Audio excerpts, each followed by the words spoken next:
বিসমিল্লাহির রহমানির রহিম। আসসালামু আলাইকুম এভরিওয়ান, সবাই কেমন আছেন? আশা করি অনেক ভালো আছেন। আলহামদুলিল্লাহ আমরা ভালো আছি। আজও আপনাদের মাঝে আরেকটি মজাদার রেসিপি নিয়ে এসেছি। যেহেতু আজকে বৃষ্টি হচ্ছে এবং খুব ওয়েদারটা এতটাই সুন্দর, তো যেহেতু আমরা বাঙালি, আমরা কিন্তু বাঙালিরা বৃষ্টি এবং একটু ঠান্ডা ঠান্ডা ওয়েদারে খিচুড়ি খেতে পছন্দ করি। আজকে আমি সবজি দিয়ে ল্যাটকা খিচুড়ি করে দেখাবো। আশা করি সবারই ভালো লাগবে। আজকের এই সুস্বাদু রেসিপিটি চলে যাচ্ছি রেসিপিটির মূল পর্বে। দেখতে থাকুন আজকে সবজি দিয়ে ল্যাটকা খিচুড়ি রেসিপি। চুলা অলরেডি আমি দিয়ে দিচ্ছি পরিমাণ মতন সয়াবিন তেল এবং দিয়ে দিচ্ছি এখানে দুটো তেজপাতা, 2 ফালি দারুচিনি, 5-6টি সবুজ এলাচ, 5-6টি লবঙ্গ, 1 কাপ পেঁয়াজ কুচানো দিয়ে এখন পেঁয়াজটাকে ভেজে নিচ্ছি। আপনারা যারা সরিষা তেল খেতে পছন্দ করেন সরিষা তেলটা দিয়ে দিবেন। মশলাটা কিন্তু দারুণ একটা স্মেল বের হচ্ছে। আর এখন দিয়ে দিচ্ছি আদা এবং রসুন বাটা। টোটাল এখন 3 টেবিল চামচ আদা রসুন বাটা দিয়েছি। আর বৃষ্টির মুখর দিনে কিন্তু কীরকম খিচুড়ি, যে কোনো খিচুড়ি আসলে যেভাবে রান্না করা হোক না কেন খেতে কিন্তু দারুণ লাগে। আর গরমে অনেক দিন হয়েছে আসলে খিচুড়িও রান্না করা হয় না। যেহেতু একটু ঠান্ডা পড়েছে, ভেবেছি একটু খিচুড়ি রান্না করে সবাই মিলে খাই। আসলে বৃষ্টির দিনে খিচুড়ি খাওয়ার মজাটাই অন্যরকম। তো আজকে আমি আপনাদেরকে সবজি দিয়ে আঠালো খিচুড়ি রান্না করে দেখাবো। এখানে আমি 2 টেবিল চামচ মিক্স খিচুড়ি মশলা দিয়েছি, এটা আমার হাতে তৈরি করা। 1 টেবিল চামচ ধনিয়ার গুঁড়া দিয়ে দিচ্ছি, 1 চামচ হলুদের গুঁড়া, 1 চামচ লাল মরিচের গুঁড়া। ঝালটা আসলে যে যেরকম খাবেন সেরকমভাবে দিবেন।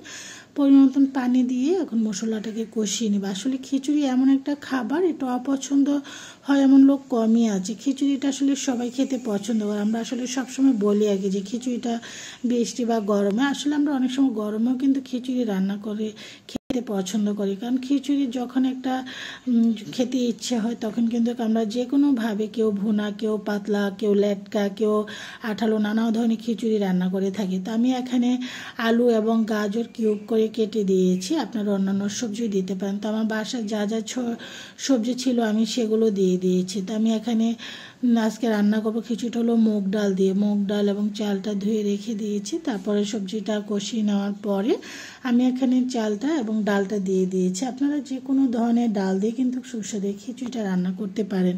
তা আমি একটু আঠালো করে সবজি খিচুড়িটা রান্না করব। এখন চালটাকে আমি কষিয়ে নিয়েছি আস্তে আস্তে। চালটা কিন্তু খুব চমৎকার একটা পাকধ আসছে। আর যে কোনো পোলাও বলেন, বিরিয়ানি বলেন, খিচুড়ি বলেন, চালটা যতটা সুন্দর ভাজা হয় সুন্দর একটা স্মেলও বের হয়। চালটা যখন পারফেক্টলি ভাজা হবে তখন বুঝবেন কীভাবে, সেটা হলো চালটা কিন্তু আস্তে আস্তে দলা পাকিয়ে আসবে আর খুব চমৎকার একটা ফ্লেভার বের হবে। চালটা কিন্তু আমার ভাজা হয়ে গিয়েছে। এখন দিয়ে দিচ্ছি গরম পানি।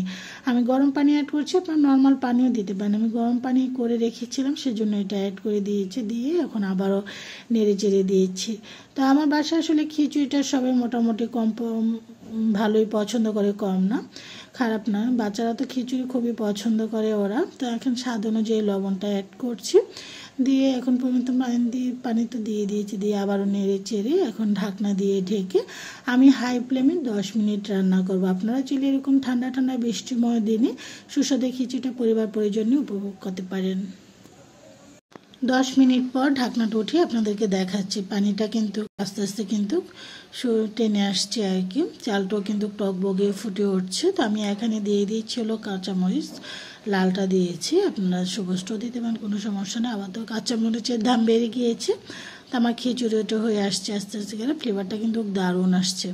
আশা করি আপনারা এরকম সবজি দিয়ে বৃষ্টিময় দিনে বা ঠান্ডা দিনে লোভনীয় ল্যাটকা খিচুড়িটা উপভোগ করতে পারেন পরিবার পরিজন। আবার ঢেকে দিয়েছি 5 মিনিটের জন্য। তাতে আমি ডিম বুনো করে নিচ্ছি, দেখিয়ে দিলাম। তো এখানে আমি খিচুড়িটা আমার কিন্তু হয়ে আসছে। তো আমি এখানে দিয়ে দিয়েছিল কিছু বেরেস্তা আর 3 টেবিল চামচের মতন ঘি। অবশ্যই খিচুড়িটা যখন রান্না করবেন অবশ্যই ঘি ব্যবহার করে দেখবেন, খিচুড়ির টেস্টটা কিন্তু দারুণ জমে যায়। এটা এতটাই সুস্বাদু। আশা করি আপনারা এরকম লোভনীয় খিচুড়িটা উপভোগ করতে পারেন ঠান্ডা ঠান্ডা দিনে। তো আমার খিচুড়িটা তো হয়ে গিয়েছে, এখন চলে এসেছে সার্ভ করার জন্য। খিচুড়িটা এখন আমি সার্ভ করে নিচ্ছি। একটা সার্ভিং প্লেট আমি অলরেডি নিয়ে নিয়েছি। নিয়ে দেখুন খিচুড়িটা আসলে অনেক সুন্দর এবং আমি যেরকম খিচুড়ি চেয়েছি আলহামদুলিল্লাহ আমার সেরকম খিচুড়ি হয়েছে। তো খিচুড়ি দিয়ে আমরা কি দিয়ে খিচুড়িটা খাচ্ছি সেটাও দেখিয়ে দিচ্ছি। আমি ডিম ভুনা করেছি আর করেছি হলো একেবারে ফ্রাই করেছি, ফ্রাইয়ের মতো আর কি। এখানে আমি মুরগির মাংস ছিল, সেই মুরগির মাংসটা দিয়ে ডেকোরেশন করে নিয়েছি। মুরগির মাংসটাও পাশে বসিয়ে দিয়েছি। আসলে খিচুড়ি যে কোনো জিনিস দিয়ে খাওয়া যেত, ভর্তা করা ছিল না সেজন্য ভর্তাটা দেখাতে পারিনি। তো আমার ছাদ বাগানে কিছু বেগুন গাছ লাগিয়েছিলাম, কিছুটা বেগুন এনে তবে বেগুনও ভেজে নিয়েছি হলুদ লবণ মাখিয়ে। আর এখানে লেবু সালাদের মধ্যে দিচ্ছি শসা এবং পেঁয়াজ। আজ এই পর্যন্ত, সবাই ভালো থাকেন, আল্লাহ হাফিজ।